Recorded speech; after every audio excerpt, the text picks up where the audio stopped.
Guys, yun na po ang ating pinakbet. My own version. Ilocano pinakbet.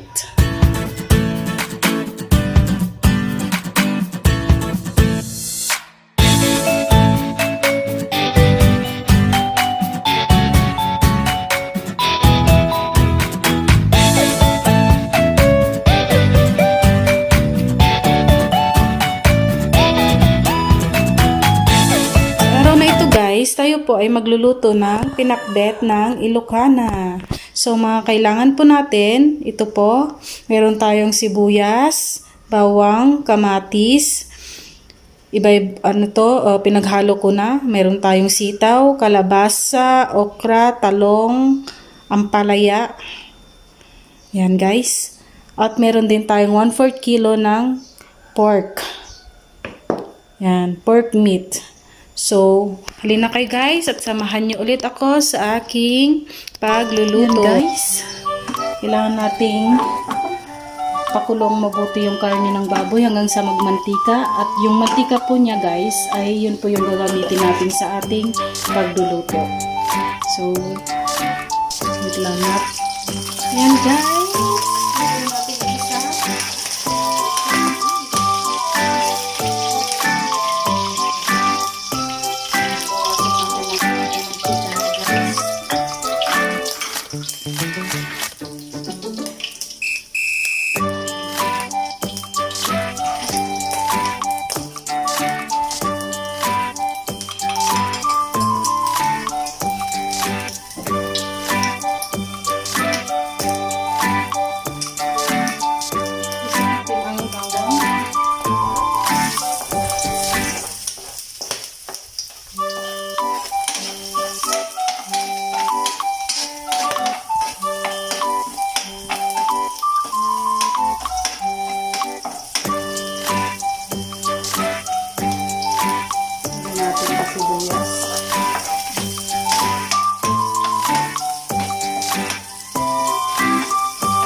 So, ilagay na natin ang kamatis.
Himayin po natin yung kalabasa.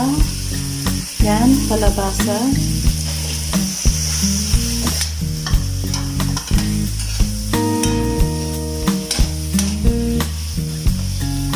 Takpan natin.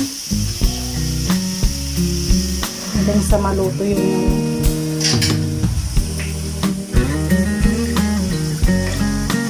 so guys, yan.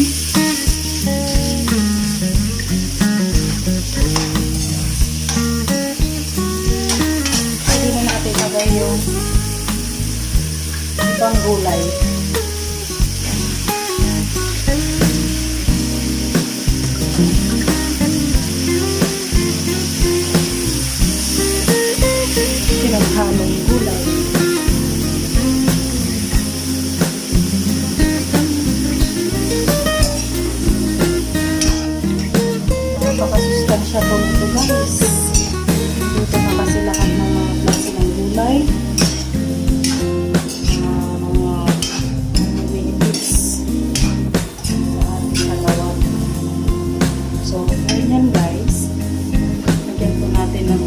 lasa.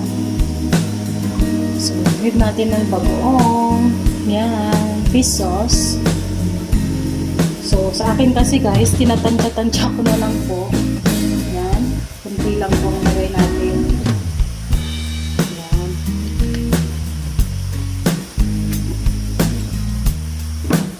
Tapos, nilagyan ko ng seasoning.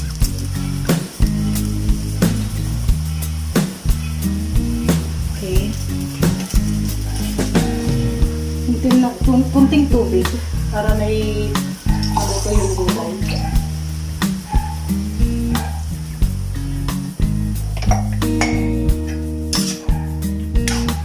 Try lang po natin na kumulo.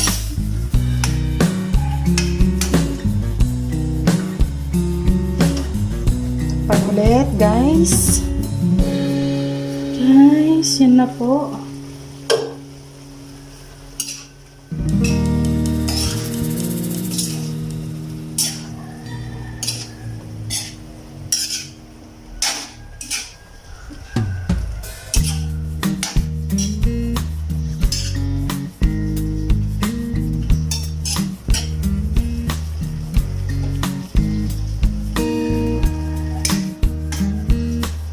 Tayo lang natin mga 5 minutes.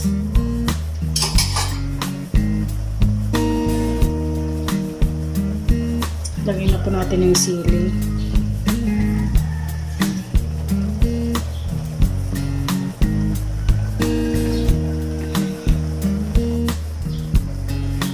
Yan na guys. Ating pinakbet.